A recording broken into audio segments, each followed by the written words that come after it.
Hello friends, welcome back to Chawla Mantra YouTube channel. तो friends, हम अपनी सीरीज़ में कंटिन्यू करते हुए आज हम अपनी यूनिट 2 का फर्स्ट टॉपिक करने जा रहे हैं, जो कि है individual difference, meaning, dimensions, cognitive ability, interest, aptitude, creativity, personality, emotion, values, attitude, study habits, psychomotor skills, self concept and gender. तो फ्रेंड्स, ये जो टॉपिक है काफ़ी लेंदी होने वाला है, तो इसमें जो वीडियोस ज़्यादा बन सकती हैं। तो चलिए हम शुरू करते हैं।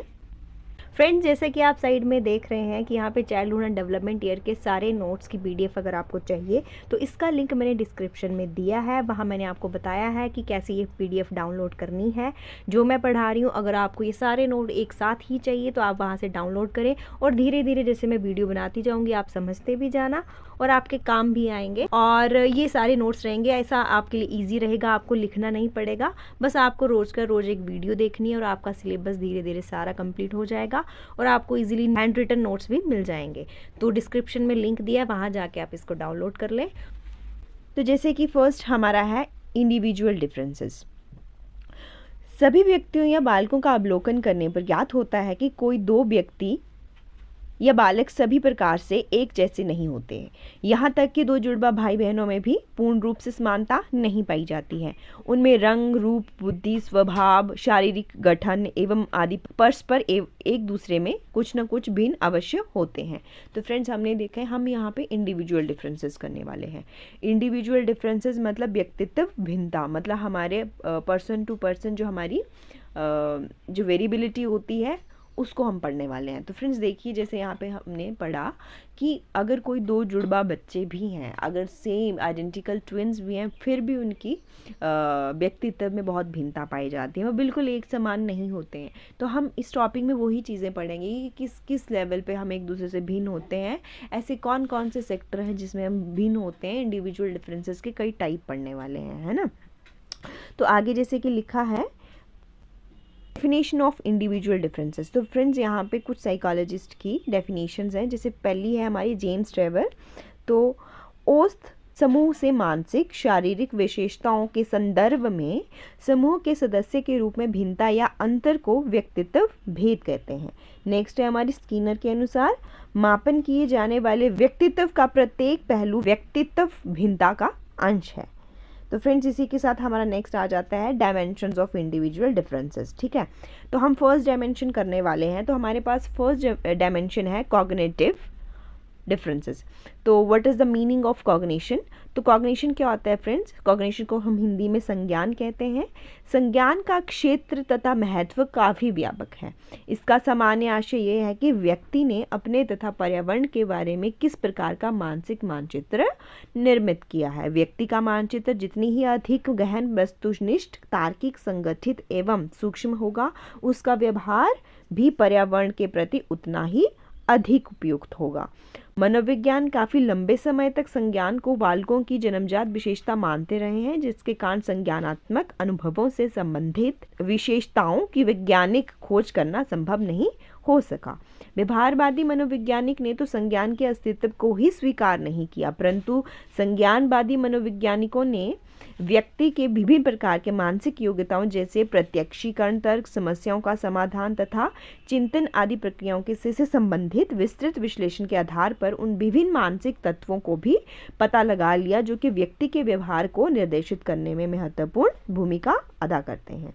तो कॉग्निटिव एस्पेक्ट क्या फ्रेंड्स? कॉग्निटिव एस्पेक्ट कि जो हम मानसिक रूप से जिन चीज़ों को समझते हैं, जानते हैं, समाधान करते हैं। देखिए, मानसिक रूप में जो भी हमारी क्रिया है, जैसे किसी प्रॉब्लम को समझना, उसको सॉल्व करना, अलग अलग सिचुएशन को हम कैसे अंडरस्टैंड करते हैं, जो भी मतलब हमारा जो मानसिक रूप से जो भी हमारा क्रियालाप हो, जो भी कार्य हो जो हमारे होते हैं मानसिक रूप से, वो सारी हमारी कॉग्निशन में आते हैं। तो कॉग्निशन के रूप में भी तो हम बिल्कुल डिफरेंट होते हैं ना। हर बच्चा किसी एक समस्या को एक तरह से नहीं लेता है ना। किसी भी क्वेश्चन को सॉल्व करने का, समझ करने का तरीका हर बच्चे का अलग अलग होता है। तो मानसिक रूप से भी हम बहुत डिफर करते हैं। तो कॉग्निशन हमें वही चीज़ें बताता है। तो फ्रेंड्स, अभी हमारा नेक्स्ट है इंटरेस्ट। What is interest? रुचि का अर्थ है किसी व्यक्ति के निरंतर व्यवहार के लिए उसकी रुचियां ही उत्तरदायी होती हैं। रुचि वह अभिप्रेरक शक्ति है जो एकाग्र प्रयास को पैदा करती है, स्थिर रखती है और उसे नियमित करती है। रुचि का मतलब कि वो चीज़ जो हमें किसी चीज़ को करने के लिए प्रेरित करे, है ना। जैसे इंटरेस्ट, इंटरेस्ट क्या चीज़ है, जो हमारा मतलब किसी चीज़ को काम करने के लिए प्रेरित करे। अगर मेरा इंटरेस्ट स्पोर्ट्स में है तो वो मुझे बार बार वो चीज़ क्या बोलेगी कि मुझे स्पोर्ट्स खेलना, मुझे वो अच्छा लगता है, मुझे स्पोर्ट्स खेलना, मुझे ये गेम खेलनी है ना। तो जैसे इसका डेफिनेशन दी है हमारी माइकल ने, इसने लिखा है कि रुचि एक व्यक्ति का स्थिर गुण है। हाँ, एक हमारा गुण है ये, जो कि लैटिन भाषा में रुचि के अंग्रेजी अनुवाद इंटरेस्ट का अर्थ संबंध होना या सरोकार होना, मतलब एक रिलेशन होना। अतः रुचि का अर्थ है कि वस्तु से संबंध का होना या सरोकार होना, किसी चीज़ से हमारा कोई रिलेशन होना, है ना।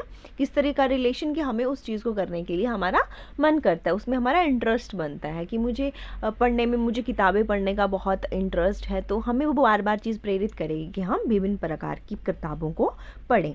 जैसे ही आगे हमें दिया है विलियम जेम्स के अनुसार कि चयनित जागरूकता या ध्यान है जो किसी के संपूर्ण अनुभवों में से अर्थ पैदा करती है। तो अभी हमारे पास नेक्स्ट क्या है कि रुचि को प्रभावित करने वाले तत्व।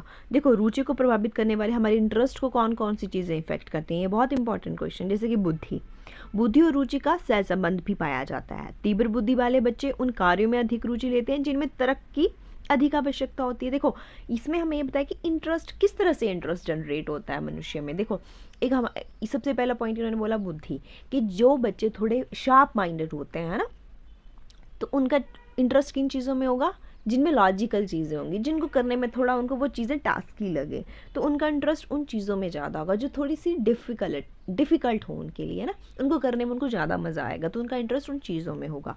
तो नेक्स्ट पॉइंट है हमारे पास शारीरिक विकास। देखो, शारीरिक विकास भी इन रुचियों को प्रभावित करता है। स्वस्थ बच्चे गति भरे खेलों को पसंद करते हैं। देखो, शारीरिक, अब इंटरेस्ट की बात है, जो बिल्कुल ही फिजिकल फिट है तो वो उसको, तो आप फिजिकली कोई भी एक्टिविटी उसमें वो इंटरेस्ट उसका हो जाएगा। कोई बच्चा फिजिकली इतना फिट नहीं है, वो इतना ज़्यादा रनिंग या फिर क्रॉस कंट्री वो रनिंग नहीं कर सकता है, तो वो उसका इंटरेस्ट क्या उस चीज़ में हो सकता है। अब माना कि बच्चे का इंटरेस्ट जो है वो बैडमिंटन में ज़्यादा है, लेकिन आप ज़बरदस्ती उसको बोलो कि फुटबॉल खेले, लेकिन फुटबॉल के लिए उसके लेग्स या फुट जो भी उसके लिए स्किल्स चाहिए उसमें परफेक्ट नहीं है, तो उसका इंटरेस्ट वैसे ही नहीं बनेगा। उसे पहले से पता होगा कि ये चीज़ मैं खेल नहीं सकता। मैं ये नहीं बोलती हूँ कि जिसका मतलब फिजिकली ही हमारी फिटनेस बताती है कि हमें क्या करना चाहिए, बट काफ़ी हद तक हमारी जो शारीरिक विकास है वो हमारे इंटरेस्ट को प्रभावित करता है। नेक्स्ट है हमारे पास सामाजिक आर्थिक स्तर। देखो, परिवार का सामाजिक और आर्थिक स्तर भी रुचियों को प्रभावित करता है ना।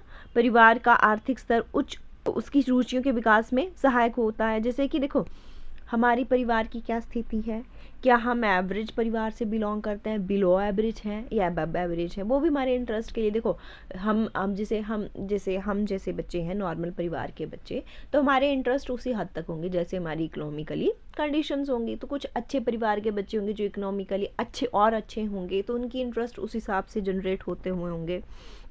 नेक्स्ट है हमारा सांस्कृतिक वातावरण। देखो, हमने पिछली वीडियोस में भी देखा था कि हमारा कल्चर किस तरह से हमारी चीज़ों को इफेक्ट करता है ना। कल्चरली हमारी इंटरेस्ट कैसे बनेगी, जैसा हम कल्चर देखेंगे वैसे हमारी रुचियाँ बनेंगी। जो चीज़ हमें कभी देखी ही नहीं, समझी ही नहीं, उसमें इंटरेस्ट तो हम कभी जनरेट नहीं ना कर सकते। जो चीज़ें हम अपनी आंखों के सामने होते हुए देखते हैं, स्टाइल्स को देखते हैं, उसी में तो हमें इंटरेस्ट जाग सकता है ना।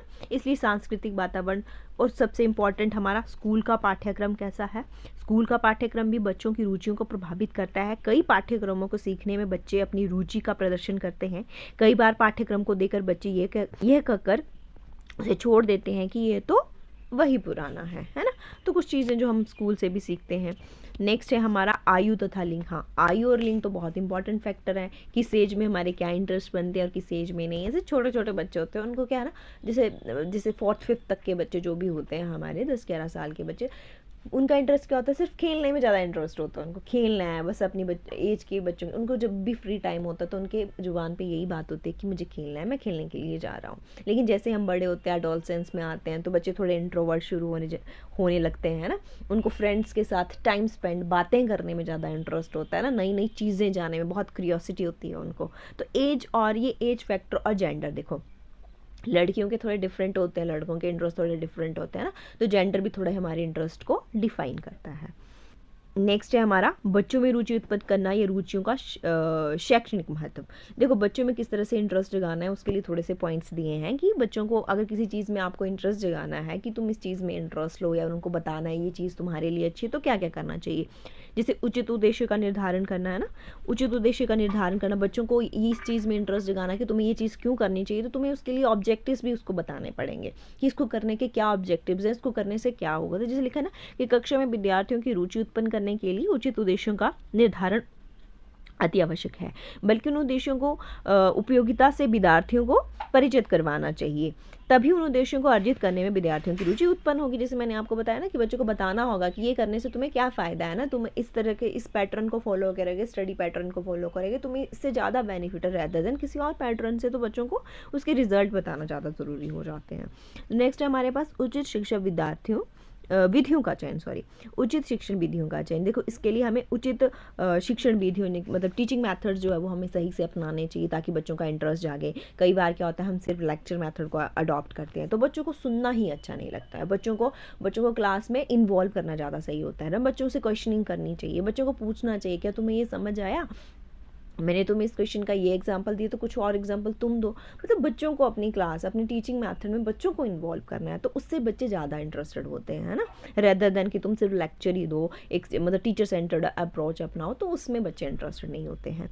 नेक्स्ट है हमारा सहायक सामग्री का प्रयोग करना, जैसे मतलब टीचिंग एड्स का यूज़ करना, वहाँ पर जाके कुछ TLM लेके जाना, बच्चों के मतलब बच्चों को थोड़ा ना क्रिएटिव तरीके से पढ़ाना, बच्चों को इंटरेस्ट जगाने के लिए चार्ट्स बना के करके लेके गए। कोई हमारा अगर ज्योग्राफी का चैप्टर है तो कुछ शॉर्ट वीडियोस दिखाएंगे, वॉल्केनो जैसे हमने एग्जांपल लिया वॉल्केनो पढ़ा रहे हैं तो कुछ शॉर्ट वीडियोस तुम बना के लिए तो उसको स्लाइड्स में तुम उसको पढ़ा सकते हो। बहुत तरीकों से तुम करके बच्चों को इंटरेस्ट जगा सकते हो पढ़ाई के प्रति।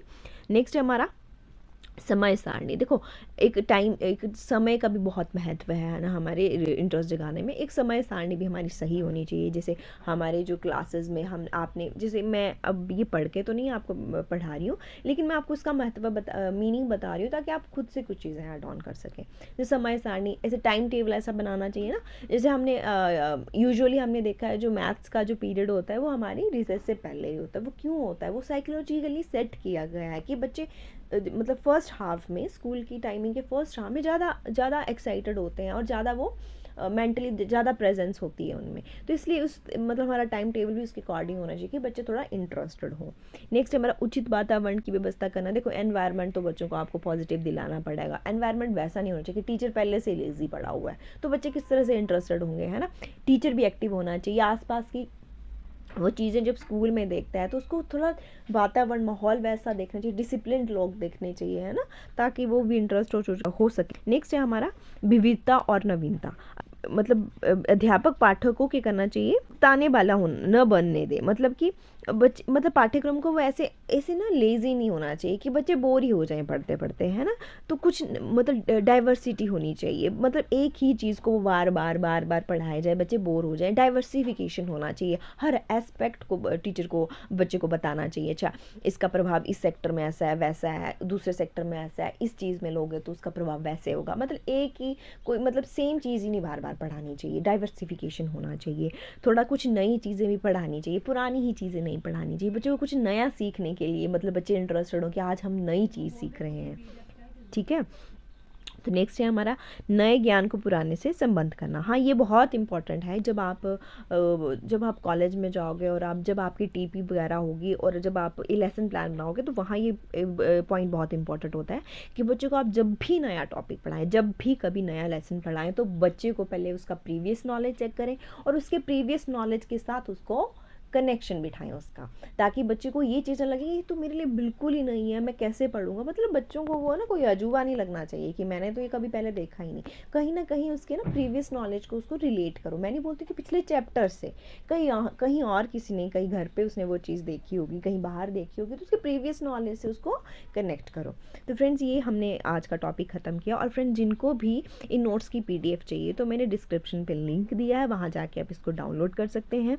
और फ्रेंड्स इसी के साथ आज की हमारी ये टॉपिक ख़त्म होती है। बाकी के टॉपिक हम नेक्स्ट वीडियो में करेंगे। तब तक के लिए थैंक यू सो मच।